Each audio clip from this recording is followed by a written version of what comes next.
What it do, what it do? It's your boy Tony Anation. I'm back with another video. You know what I'm saying? I just keep dropping these bangers, these videos that you know what I'm saying? But if you don't see the consistency, I don't know what you're waiting on. If you see me out there and you're saying, Tony, you're not dropping YouTube videos, but you're not watching the videos.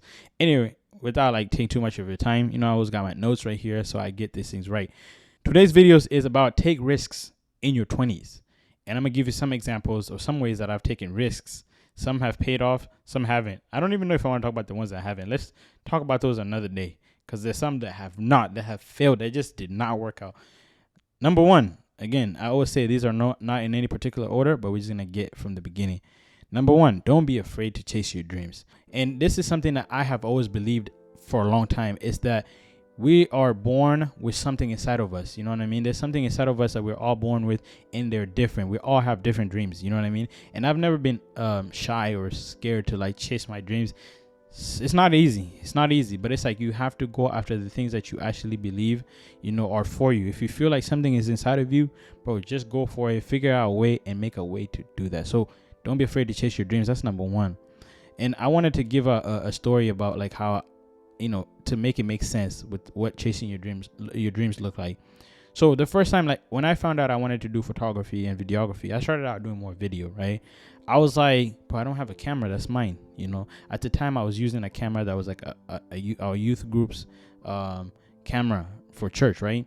But then I was like, I don't want to be using that camera. I want to have my own camera, and I don't have a job. I don't have money. You know what I'm saying? So what did I do? I went and asked my friend, and I think I mentioned this in the last video. Asked my friend, hey, can you be able to get me a camera on a loan, and I'll pay you back once I start making money, right? That's what I did.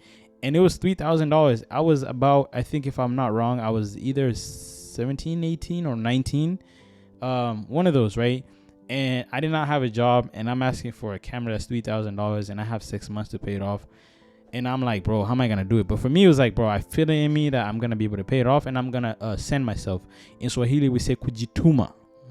So I was like, I'm going to go out there and get it and make sure that I pay him back, because it's a close friend of mine, and I also don't want to like ruin that friendship. So I'll do whatever it takes to actually, pay him back. And no kidding, within 3 months, I was able to do that. I paid off the camera, and I owned that camera.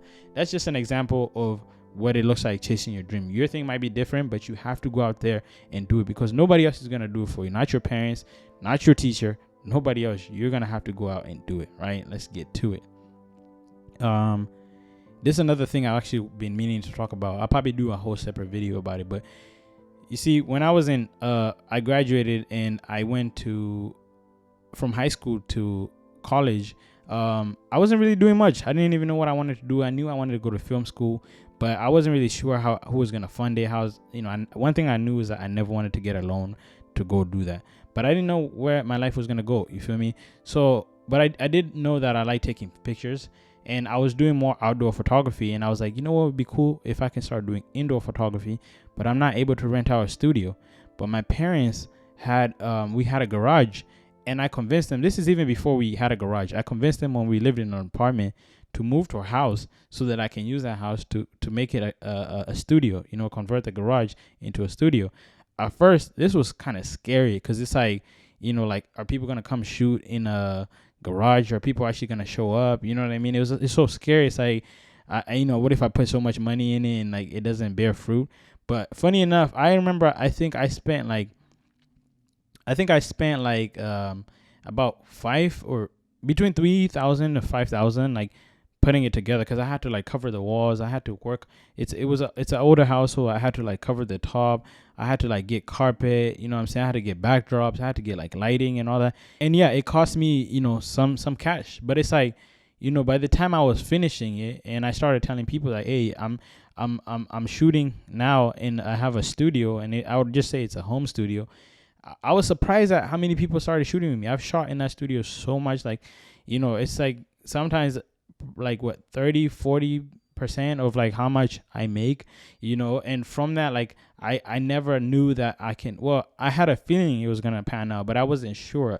So I think even when you're chasing your dreams, after you're going after the things that you want, you also have to have a lot of faith. You have to believe in yourself, man. Because if you don't believe in yourself, and I know I said man, but it's like man or woman, but you have to believe in yourself. If you don't believe in yourself, like everything else you do, it doesn't really make sense. It doesn't matter. Like people can believe in you, but if you don't believe in yourself and your dreams and your goals, it doesn't matter. You're not gonna push it all the way. And I think that's why I had to see it through. And now I still have the home studio, and it's helped me to, when it comes to like traveling, because it's like when I would make money, it would fund traveling, because that's something that I like to do. And I think that's one of the things that is on my list is traveling. You have to travel in your 20s. You have to like take steps and like go out there, and traveling is like with your friends and all that, because what it does is it exposes you to different cultures. Like I've been to multiple places.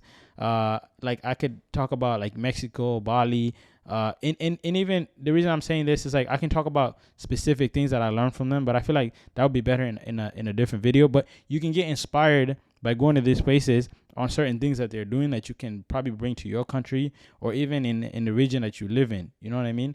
So travel, and even traveling, you also network. So network, go out to like, it doesn't mean you have to go outside the country. You could travel to like, if you're in Sacramento, for example, go to the Bay Area, go to like network events. You know what I mean? Get out there, push yourself and get yourself out there so that you can get into contact with people. And because people will put you on to opportunities that you didn't even know existed. So don't be afraid and put yourself out there. Yeah, that's traveling. Another thing is, I think in your 20s, it's like, let's say you're working on, you're doing something that you don't really love. I think this is the best time to really like just completely just shift, stop doing that thing, figure out what you love, and then go after that. Because I think one thing that we have is time.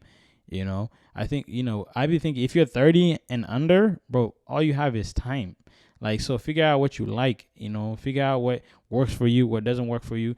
Because another thing is, like, I think sometimes we compare ourselves and we might not really go after the things that we want. But I'm here to encourage you to really go after the things that you want. Like, chase your dreams and really get to it. On that note, if you don't like your job, quit. Try something else and figure out what you like, right? And another thing I would like to say is you should invest. Do a lot of investing.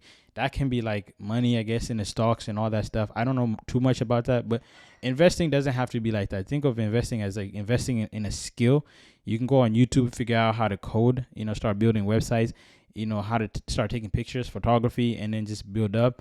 Education, that's what you're doing. Like, there's so many ways when I'm talking about investment that you can do. It doesn't have to do with just money. You can also buy courses. The people have courses online on certain things that you might want to learn. If it's marketing you're into, YouTube is a great resource and it's free. I would recommend YouTube first, and then if you like certain people that you would like to be your mentor, then maybe invest in like courses and all that stuff. But for now, just invest in skills, invest in knowledge, and want to like just learn things. Use time to like read if you're into reading. I like watching movies, so I might watch like shows or movies that have like they just have so much content and information. I suggest you do the same. Yeah. As much as I'm saying take risks, and I'm trying to give you some of the things that I've done or I still do, there's some other stuff that I'm doing right now that are pending that are some crazy risks, man. But I'll talk about that once they pan out, because I just want to talk about those and then like jinx it. But yeah, another thing is that in this journey of chasing your dreams, of going after the things that you actually want, is it does get lonely. It gets lonely. You know why it gets lonely? Because there is nobody else that's probably done what you're doing that that you're in contact with. Most successful people in your field probably don't have Instagram, or if they do have Instagram, they don't talk to everybody. They're not going to get to your DM. So it does get lonely because you have to figure out everything on your own. In my business, like, I had to figure out how to take pictures by myself, how to figure out what camera I needed, what lighting I needed, how to do invoices, how to do, what I mean? It's so much. But when you love what you do, you'll be able to do that. But I just want to point out that it gets lonely because you also have to separate yourself from what everybody else is doing. Don't worry about what everybody else is doing. Like, you have to learn how to say no. If people are going to do partying, if people are going to do certain things, like, just say no, because in the long run, you're busy chasing your dreams. things are gonna pan out. But it is lonely. I just want you to know that is true. And the last thing before I finish this video is that there is no formula to chasing your dreams. You feel me? What I mean is, it's the same thing I just said right there. It's like you're gonna experience certain things that nobody has around you has experienced. You're gonna have highs and lows. In my field, there's seasons. I've had to find out that there's seasons. There's seasons where, weddings are done. There's seasons where people do certain events, and there's seasons where there's just nothing. And I used to think everything was gonna be like this, but it's like this. And you have to know that there's no formula to this. So you have to just kind of, be in the field or do what you're doing for a while to actually kind of get like an understanding of how that field works. Anyway, I don't want to take too much of your time. I hope that I've been able to share some things that you are actually picking and are going to be able to help you in chasing your dreams. Don't forget, take risks in your 20s. You're so young. You got this. Until next time, peace.